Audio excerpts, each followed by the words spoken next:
السلام عليكم ورحمة الله وبركاته، بسم الله والحمد لله ولا إله إلا الله والله أكبر. ازيكم حبايبي؟ عاملين ايه؟ يا رب تكونوا بخير. النهاردة هنعمل طريقة كيكة سهلة وبسيطة وجميلة، وبإذن الله تعجبك انت وأولادك. صلوا على الرسول يا حبايبي عليه أفضل الصلاة والسلام. وتعالوا نشوف عملنا الكيكة الظريفة الجميلة دي ازاي. جبت أنا 5 كوبايات من الدقيق وباكيتين بيكنج باودر ونخلتهم في الطبق زي ما انت شايفة قدامك كده. أهم حاجة تنخلي الدقيق، والكوباية اللي هتستعمليها تكون هي واحدة. واهم من ده ومن ده يبقى الاطباق اللي انت هتستعملي فيها طريقة الكيكة بتاعتك تكون ناشفة ما تكونش مبلولة. هنجيب برتقانتين زي ما انتوا شايفين قدامكم كده ونقشرهم. طالما في برتقان في البيت نعمل كيكة برتقان بتبقى سهلة وبسيطة وجميلة. قشرت انا 3 برتقانات، وطبعا ايه، هاخد القشرة من عليهم، ولان احنا ما بنحبش بصراحة القشر ده في البرتقان، ولا بشر ولا كلام من ده. حابة ان انت تسيبي او تعملي بشرة كده من البرتقانة براحتك، بس انا ولادي ما بيحبوش يحسوا بالقشرية اللي في البرتقال في الكيكة دي. حتى كمان هصفي كمان البرتقال ده بعد ما هفرمه في الخلاط. لو انت ما بترتاحيش في القشر بتاع البرتقال، اعمليه وفي الخلاط وصفيه عادي اهو. حابة تسيبي بقى القشرية ديتي سيبيها، في ناس كتير بتسيبها وبتبشر كمان عليها من القشر ذات نفسه. حبيت اوريكم بس احنا هنعمل ايه. صلى على الرسول يا حبايبي عليه افضل الصلاه والسلام. كوبايه ميه، وبعد كده هاخدتهم ضربتهم في الخلاط وهنصفيهم، بس اهم حاجه اضربوهم حلو، وفي نفس الوقت ما تضيفيش لا سكر ولا اي حاجه، عشان بعد كده هنضيف السكر بتاعنا مره واحده. هصفوهم خالص، اخرج الطفل اللي فيهم. طبعا الخطوه دي اختياري، فيها ناس تعمله بالقشر وبتحط كمان بشرة وكل، بس ده اختياري. حابة تعملي زي ما انا هعمل ماشي، ما انتش حابة وحابة تسيبي القشر اللي طالع ده براحتك اهو. بعد كده هرجع الخليط بتاعي تاني، هرجع تاني عصير البرتقال بتاعي في شفشق الخلاط، وهنجيب المكونات بتاعتنا وهنضيفها. صلى على الرسول يا حبايبي عليه افضل الصلاة والسلام. هنضيف 5 بيضات، 5 كوبايات دقيق لهم 5 بيضات، كل كوباية لها بيضة. هنعمل كيكاية حلوة وكبيرة وجميلة وكانت تحفة وزي العسل. كده كسرنا ال5 بيضات معانا. تعالوا نشوف بقية المكونات حبايبي. هتبقى عبارة عن ايه. الجو برد تلج تلج تلج، فقلت والله لا اقوم اولع الفرن زي ما انتم شايفين كده. الواحد ناقص يمشي لابس بطانية يا ولاد، الجو برد قوي. فقلت نولع الفرن يدفي المكان ونعمل صينية كيكة حلوة، ونضيف بقية المكونات بتاعتنا ونصلي على الرسول عبد الصلاة والسلام. وصينية الكيكة بتاعتنا هتاخد 2.5 كوبايات من السكر، مج واحد اللي انا بعاير فيه بيه من ساعتها اهو. اعملي حسابك كل ما تيجي تعملي كيكاية حاولي ان انت تشتغلي بكوباية موحدة زي ما انت شايف، ما تكونش اي حاجة تانية. 2.5 كوبايات من السكر ضايفاهم اهو. لل5 كوبايات دقيق 2.5 كوبايات سكر. وبعد كده هنضيف ايه،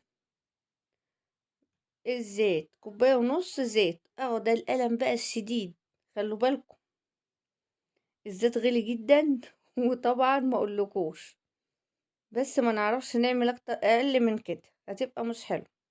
خدت 1.5 كوباية دقيق، وحطيت كمان كوباية لبن، علشان احنا طبعا عصير البرتقال معانا وزيادة عن كوباية، فكده كفاية قوي كوباية لبن. واللبن بتاعي دافي. وحطينا كمان ازازة من الفانيليا، وهنضيف كمان رشة من الملح. وهنروح بسرعة بسرعة ناخد الكلام الحلو ده ونطير على الخلاط نضربه ضربة ما اقولكوش، ده انك سايباه كده 10 دقايق ينضرب مع نفسه اهو. وبعد كده هجيب بولة تكون ناشفة او طبق ناشف. اهم حاجة تكون الوعي اللي بتشتغلي فيها كلها ناشفة حتى الشفشة اهو. شوفوا الخليط نازل تقيل وحلو من غير اي ما تحط اي حاجة لسه. تعالوا بقى ايه، نجيب الدقيق بتاعنا اللي مخلوط بالبيكنج باودر. قلبيه حلو علشان خاطر يبقى كل البيكنج باودر فيه، ما تبقاش حتة في الكيكة مرتفعة وحتة لا. ده بيجي علشان انت ما بتلخبطيش البيكنج باودر. في ناس بتعمل الكيكة تلاقي جهة هبطانة وجهة عالية، عشان ما قلبتيش البيكنج باودر حلو على الناشف الاول. انزلي بقى وقلبي على يعني بصوا ب... ب... يعني على اتجاه واحد، قلبي بقى ايه على اتجاه واحد كده. عاملة معاكم قريب كيكة الشوكولاتة، كيكة الكاكاو، كانت حلوة أوي وجميلة واقتصادية وزي الفل. جربوا ومش هتندموا. ولا مضارب بالكهرباء ولا عجانة ولا أي، بصوا هي وهو بس بقى بإيدينا كده. اشتغلوا بإيديكم كده حلو. تعالوا بقى نجيب صينية ونحط المكونات بتاعتي الجميلة فيها. حطيت فيها ايه؟ حبة من الزيت أو السمنة شيء يرجعلك. وانزلي بالمكونات بتاعتك. شايفة القوام بتاعها زي احنا عايزين القوام كده. طبعا انا في الوقت ده كله كنت مولعة البوتاجاز يسخن. اول ما تبتدي تعملي كيكة، اول حاجة تعمليها تولعي البوتاجاز بتاعك الفرن يسخن. لم ربنا يبارك في اللي اخترع معلقة السيليكون دي، ما بتخلي حاجة حلوة كده.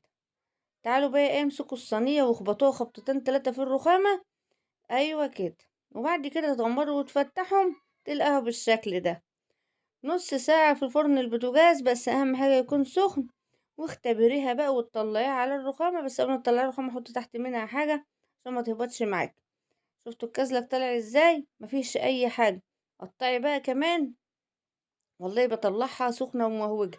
عارفين يا بنات، طلعوها كده وتسيبوها ساعة ولا نص ساعة، وبعد كده قطعوها وقدموها. هتلاقوها تحفة تحفة. بس انا ببقى عايزه انهي الفيديو عشان الحق امنتجه وانزله. فببص للوقت، بس عشان كده بقوم مقطعه معاكم وهي سخنه واوريها لكم وهي سخنه. بختصر الوقت. انما انت بقى براحتك، ممكن تسيبها بقى نص ساعه ساعه. عاملاها جنب الطبيخ وانت بتعملي تقدمها بقى على العشاء. براحتك. بتبقى حلوه ساعه ما تبرد بتشد معاك وتلاقيها بقت زي الفل. انما انا عامه كبرني بقطعها سخنه، كله سخنه. شوفوا بتدخن، يعني انت بتحط السكينه كده بتدخن. ما شاء الله، كانت طعمها جميل جدا. جربوها يا بنات مش هتندموا. برتقانتين على كوباية لبن. هو أصعب حاجة في الموضوع الزيت والبيض. بس ايه، هتعدي. الحمد لله.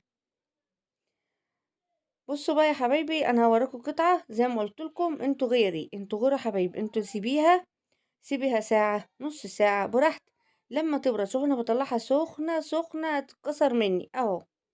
عشان سخنة خالص. شوفوا بقى لونها، طبعا تحت وفوق زي بعض اهو. ده شكل الكيكة بتاعتي. وده شوفوا ده يعني حاجة كده زي العسل. واللي وصل معايا لحد كده ما ينسانش في اللايك والشير وفعل الجرس عشان يوصل لكم كل جديد من مطبخ فتحية فاير. واتمنى الفيديو النهارده يكون سهل وبسيط ويعجبكم. سيب الكيكة بتاعتك تبرد براحتها. صدقيني قدميها، هتبقى شكلها جميل وتحفة والطعم أجمل. وادعيلك دعوة حلوة كده. والسلام عليكم ورحمة الله وبركاته. وبترككم في رعاية الله. اوعوا تنسوا الاشتراك في القناة يا حبايبي، بحبكم في الله.